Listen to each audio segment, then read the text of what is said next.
Hello, I'm Sean Basie, or Saint Facetious, and I'm here to tell you all about traveling. Today's episode is about jet lag, how we deal with it, what it is, and how we can help your kid adjust to it if you're traveling with a kid.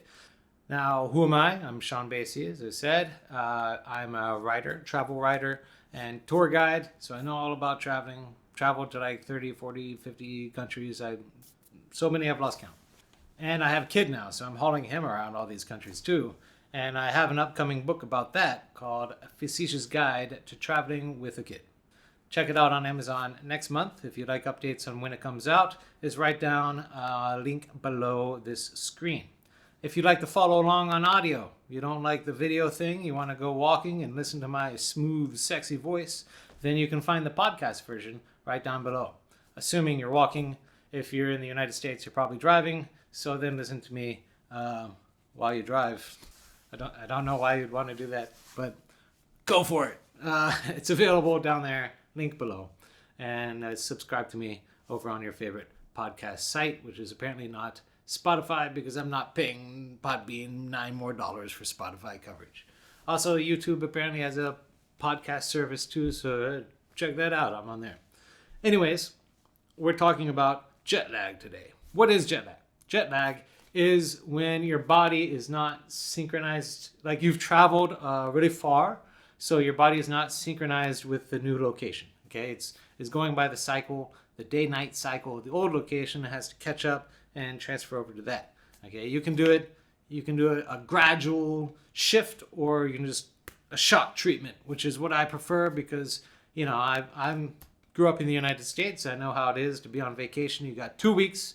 2 weeks to manage, you got 2 weeks to kill. You go over to Europe, you don't want to waste 4 or 5 days recovering from jet lag, and then you get back, you're going to go back early, 4 or 5 days, that gives you 4 days in Europe.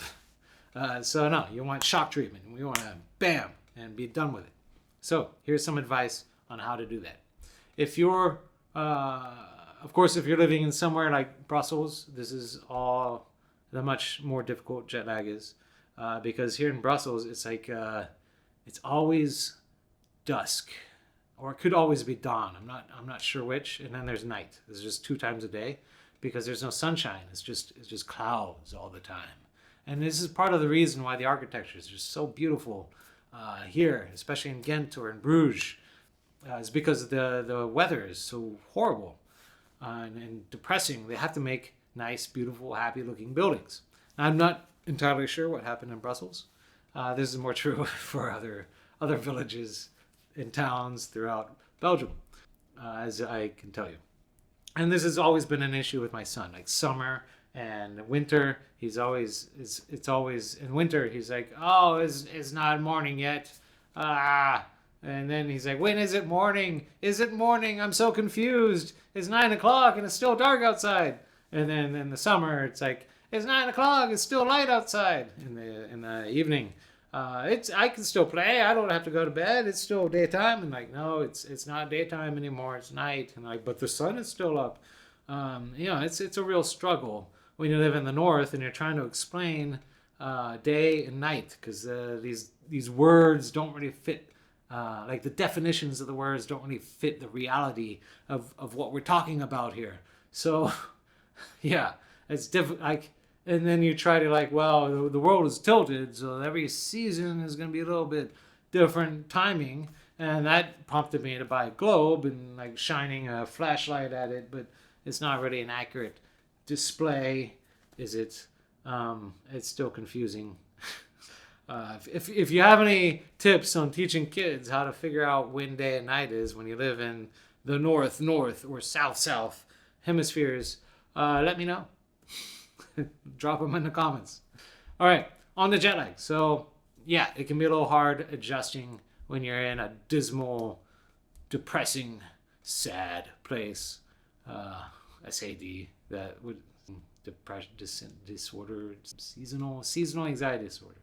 Okay, so let me know if you got some strategies for that. So when you're on jet lag, okay, so this is how to mitigate the jet lag. If you're arriving in the morning, arriving in the evening, you've got to look at the time that you're arriving. So if you're arriving in the morning, you're going to want to sleep as much as possible on the plane. And I know you're going to say, but Sean, if I'm arriving in the morning, I'm probably leaving in the morning. And if you're leaving in the morning, how are you going to sleep the whole time? Because it's the morning. Well, stay up all night, party it up the night before. Okay, get just a little bit of sleep. And then you're going to want to booze it up in the morning. That's my favorite. That's what I like to hear. So, of course, it's an international flight. So you're going to get free booze. It's not like riding domestic, that bullcrap. Even on coach, they give you free booze. It's awesome. I recommend just taking international flights back and forth just for the free booze. That's an expensive drinking habit. I don't recommend that. But anyways, so they have beer and wine. They used to have liquor. Now liquor makes sense because like per liter, it's cheaper and it's a higher alcohol content. So it's going to be, I mean, per liter, it's more expensive, but per alcohol liter, it's cheaper. And it would be weighing less total. The servings per capita, blah, blah, would be, lighter on the plane to get people drunk. The weight distribution, I'm not overly sure what I'm trying to say with that. Anyways, you don't have the liquor option. That leaves you with beer and wine. Beer, if you drink a lot of that, I prefer beer. But if you drink a lot of it, you got to pee a lot. That means you're going to get up. You're going to go down. You're going to get up. You're going to go down. That's not conducive to a good sleep. Not like you can have a good sleep on a plane, especially when you're tall. Like you're just to get comfortable, your leg is going to stick out in the aisle and some idiot is going to keep knocking it back and forth. Never fails. Nobody ever looks down where they're going when they're walking down a plane. It's really annoying. And then the other, you have your feet in, but then your knees got to stick out because they don't fit on that thing. This is like tall people problems. Short people don't have these problems. The world was made for short people. And I know all the short people are like, oh yeah, all the tall people are getting jobs. Well, you fit everywhere. No, I mean, short people get jobs too, but like, there's like I heard there's a prejudice against short people. I don't know about that. I'm unemployed talking talking to myself on a camera. Anyway, yeah. On to the wine is much better to drink on the plane because you pee less. However, the hangover can be harder because you have red wines have tannins. Your white wine often has sugar, so you want to go for a dry white if that's at all possible. If you have that selection, dry white. It's going to hit you around 12% alcohol, whereas like the red wine is 16% alcohol. So maybe the red wine will hit you a little harder, but less likely to get a hangover. I mean, this is depending on how much wine you drink. Just one or two little micro bottles. That's not going to hurt you too much. So maybe just go for the red. So you wake up, and then if you're waking up when you're landing, that's going to be ideal. Now on the other side, if you are arriving in the evening, that's going to be, to me, I prefer this. Because they have so many movies on there nowadays, it's a good chance to catch up. You all have your individual mini screens if you fly international, even in coach.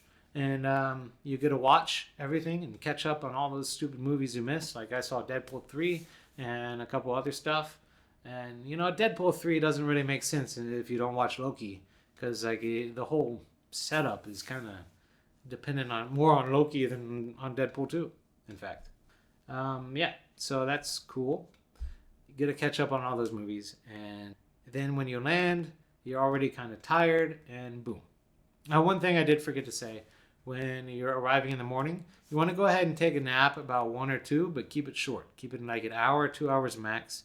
And that way it gives you a little boost so you can make it to 11 or 12 o'clock in the evening. And then you want to fall asleep. As for when you arrive in the evening, when you want to go to bed, just keep pushing as late as possible. And as late as possible until 12, midnight, go to bed. Okay? 11, go to bed. I would even say 10 o'clock you can go to bed, but that's going to be, I want to say 10 o'clock go to bed, but you're kind of tempting the wake-up call. So, yeah, watch out for that. Now, with kids, this is my last chapter here about kids, traveling with a kid. Now we are blessed because like our little kid, when he gets on a plane and you take everything away from him, like if he has no options to do anything, he just falls asleep, straight asleep. But that means it can be tricky to manage it. Like when we went over to the US, we're a bit dodgy on whether this was the right thing or not. I think in the long run, I think in the long run it turned out to be the right thing. That we let him watch TV, play on his tablet. He's got these nice little Bluetooth headphones so that like they're made for kids, so they don't get too loud and blow out his ears, or make him get hard hearing like me because I'm always listening to my stuff too loud. And not to mention all those concerts I've been in, like setting up where I'm just like, oh, I don't hear it right. Sorry, yeah, never mind. Yeah, so a good Bluetooth one's made for kids, not the ones made for adults. Get one of those so that they can enjoy their time. And when we landed, it was the late evening. He was already out in the car, sleeping. He had a little spurt again. Now, the days after, it was kind of difficult for him. He was waking up at 3 or 4 in the morning, like he'd never experienced this before.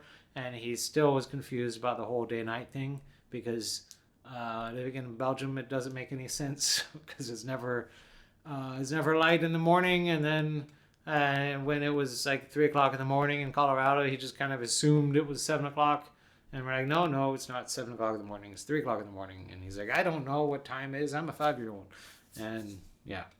Anyways, it was a pretty good adjustment. He did pretty well, actually. The first day he was a little bit drowsy, and then the next day, boom, he was on it, fire. And coming back, because we're arriving in the morning, we made him stay. We made him sleep the whole time, and like I said, to make him sleep, you just take away his stuff. No options. He's snoring the whole way, man. It's nice. That's my preferable way because he's out of my hair, and I can focus on watching movies. Yeah. Though I should be sleeping, I just can't sleep anymore. I used to be able to sleep on planes, but as you get older, your ability to sleep in weird positions gets less and less and less. And that's life, man. That's life. It's hard. All right. Well, with that note, I'm going to leave you. I'm Sean Basie, or Sam Facetious. If you'd like to read the blog version, it's down below. If you'd like to read the next issue in a podcast, go ahead and subscribe to my podcast, also down below. And pay attention. Sign up for my newsletter to find out when my upcoming book, A Facetious Guide to Traveling with a Kid, will come out on Amazon, and get a discounted copy and also get a neat little travel checklist that'll help you prepare for your travels with a kid. And you can check all passports and all the way down because we love checklists and we love stuff like that. At least I hope you do, because like I make a lot of stuff like that. So yeah, this is Sam Facetious signing off. Have a good one.